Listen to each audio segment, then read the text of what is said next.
the main character is a guy named Zach, and Zach, his fiancée, has sort of left him at the altar. Her name is Petra. She disappeared a week before the wedding, and he doesn't know why. This is set in Portland in the year 2000. He needs a roommate. He ends up with a guy named Telly who claims to be from another planet. So we don't know if Telly's from another planet or he's just another Portland weirdo.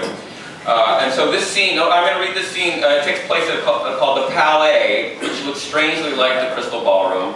And one of the reasons I'm reading this is there is a woman in this who bears a striking resemblance to a woman in Portland by the name of Mia McZane.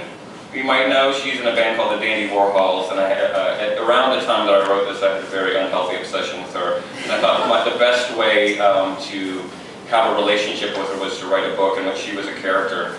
It didn't really work out that way, but she does have a copy of this book now that I personally licked every single 300 page in it.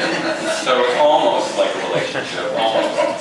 And so I'm going to read this piece, and I'm also going to say at the beginning, my mother read this, and I think I've got some really great reviews on Amazon, and I'm really afraid to ask, but I think the first one is from her. And the one thing she had to say, Randy, I really like this book, but it uses the F word too much.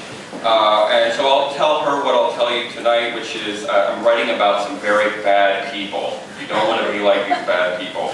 That's my disclaimer. It has nothing to do with me. Alright, so this takes place at the Palais. We're at a show at the Palais, the year 2000. The band that's playing is called the Hair Eaters. At the Palais, Zach tried to lose himself in the rock world that sustained him through his 20s. When he was a teenager at punk shows, he pressed up against as close to the stage as possible, sometimes leaping off it into the arms of his sweaty peers. He was moshing when they were still calling it slam dancing. Long before people began moshing to Hootie and the Blowfish. It was always the frat boys who took something pure and turned it into a cartoon. He remembered slamming it at a Fishbone show in the late 80s and feeling like he was a part of the huge generational orgasm. Amid the anarchy was a beautiful sense of order. As the pit became increasingly populated by high school wrestlers, and as Zach moved into his 20s, the distance between him and the stage grew.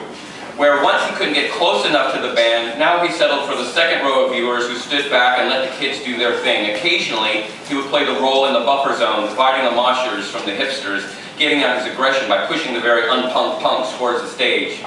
But now that Zach was staring down the double barrel of 30, he rarely made it anywhere near the stage. He usually remained in the bar letting the band serve as background music while he talked to his friends. He couldn't remember the last time his hands had touched the stage instead of an endless succession of microbrews.